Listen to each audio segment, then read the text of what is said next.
안녕하세요, 잭윈터입니다. 오늘은 아쉽게도 쓰남 팁 마지막 영상입니다. 프린터의 크기 어떤 게 좋을까에 관해 이야기해 보도록 할게요.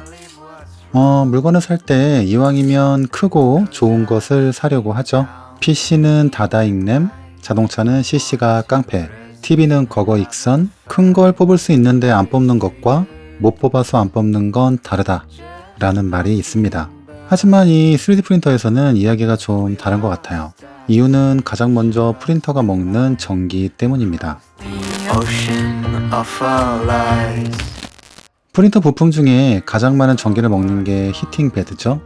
말 그대로 베드가 통째로 하나의 히터가 되는 그런 녀석이라 전기를 꽤 많이 먹고요. 이 히팅 베드 크기가 곧 출력 크기를 결정하기 때문에 출력 크기가 큰 프린터일수록 히팅 베드가 커져야 합니다.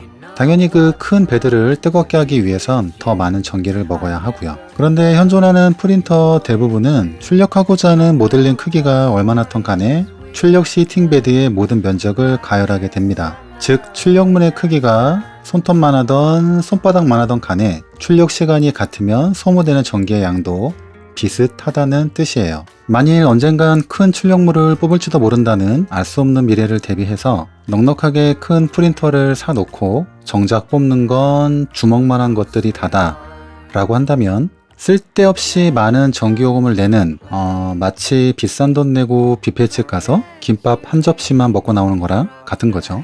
난 왜 여기 있는 것일까? 예, 저 개인적인 의견은 대형 프린팅에 대한 뚜렷한 니즈가 있다면 모를까, 일반 가정집에서 소소하게 즐기시는 정도라고 하면 대형 프린터 구매는 부정적인 입장입니다. 예를 돕기 위해 예를 한번 들어볼게요. 만약 내가 출퇴근용 차량이 필요해서 자동차를 고르고 있다고 가정해 봅시다. 난 현재 싱글이기 때문에, 여러분들은 모태 솔로니까 싱글 맞죠? 전 아닙니다. 여하튼 내가 필요한 건 혼자 출퇴근할 때 타고 다닐 조그만 승용차인데 언젠가 한 번은 일가 친척 다 태우고 집안 행사에 가야 할지도 모른다는 생각 때문에 대형 버스를 덜컥 사놓고 실제로는 매일 출퇴근용으로만 이용하는 것과 똑같은 거예요. 걱정하실 게 전혀. 제가 생각하는 중형 이상의 프린터라 함은 베드가 정사각형 형태일 때 한 변의 길이가 300mm가 넘어가는 그런 프린터를 말하는 거고요. 흔히 잘못 생각하시는 게 한 변이 200이나 300이나 얼마 차이도 안 나는구만 하시는 분들, 220x 220의 베드와 310x 310 베드의 한 변의 길이가 한 10cm도 차이가 안 나니까 뭐 큰 차이가 없겠지 하고 생각들을 하시는데, 여러분 이건 면적이기 때문에 220 곱하기 220은 48,400 제곱밀리미터가 되고요. 310 곱하기 310 베드는 96,100 제곱밀리미터로 단순히 한 변의 길이 차이가 아닌 면적이 곱절로 커지게 되는 겁니다. 실제 소비 전력은 좀 다르겠죠. 하지만 산술적으로는 먹는 전기가 2배가 된다는 말입니다. 이과 출신이라 이 정도 계산이야 껌. 그럼 넌 천재? 그리고 또 다른 이유로는 프린터의 부피와 무게 때문입니다. 나랑 놀아 오늘이 끝날 때까지, 나랑 놀아 오늘이 끝날 때까지, 나는 너랑 놀고 싶지.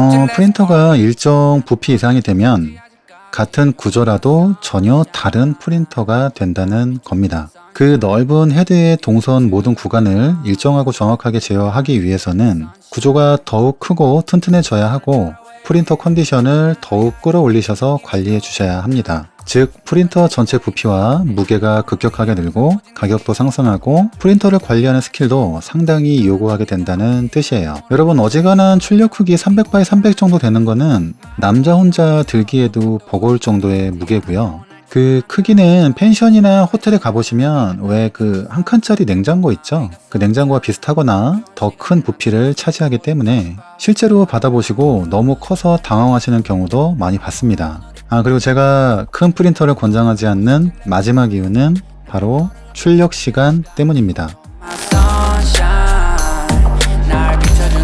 그 넓고 넓은 출력 공간을 다 다 채워야 하는 출력물의 경우에는 한번 출력을 걸면 출력 시간이 수십 시간에서 며칠이 걸리기도 합니다. 이런 엄청난 출력물을 논스톱으로 한 방에 출력하게 되면 혹시라도 도중에 전기가 나가거나 전원 스위치를 건드리거나 아니면 탈조, 온도 경고, 배드 이탈이나 필라가 모자라는 기타 등등등 그런 이유로 출력이 중간에 멈추게 되면 생각만 해도 끔찍하죠. 그래서 대부분 오랜 시간 출력을 해야 되는 경우에는 무사히 출력되길 간절히 바라면서 출력을 하게 됩니다.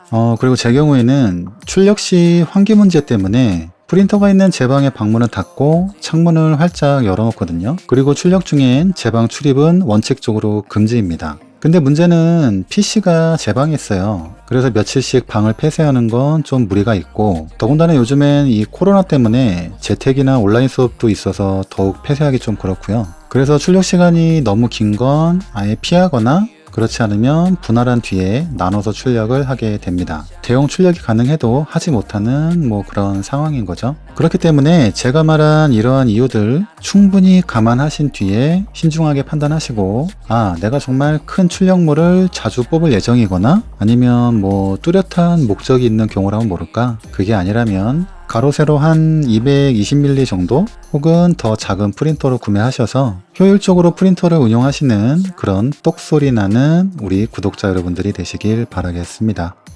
간혹 큰 출력물이 필요하시면 커뮤니티나 지인들에게 부탁하시거나 아니면 메이커스페이스 그런 기관을 이용해서 대형 출력을 하시던지, 아니면 이 3D 모델링은 파일을 쉽게 분할이 가능하거든요. 그러니까 원하는 대로 조각 내서 출력하시고 합체하시면 되는 방법도 있으니까 가능하시면 작은 프린터를 구매하세요. 적당한 승용차 사시고 승합차 필요하시면 렌트카 이용하거나 승객들 나눠 태우고 와리가리 몇 번 하면 되죠 네, 그래서 대부분 큰 프린터를 갖고 계신 분들이 서브로 미니한 프린터를 하나 갖고자 하는 이유가 바로 이러한 이유들 때문입니다. 자, 여기까지가 이번에 제가 준비한 수남 팁 7가지 영상이었습니다. 별 내용은 아니었지만 누군가에겐 작게나마 도움이 되셨길 바라보고요. 저는 앞으로 더 즐거운 영상으로 여러분들께 찾아뵙도록 하겠습니다. 영상 봐주신 모든 분들 오늘도 행복한 하루 되시고 오늘보다 더 나은 내일이 되시길 바라겠습니다. 자, 그럼 우리 또 만나요. 안녕.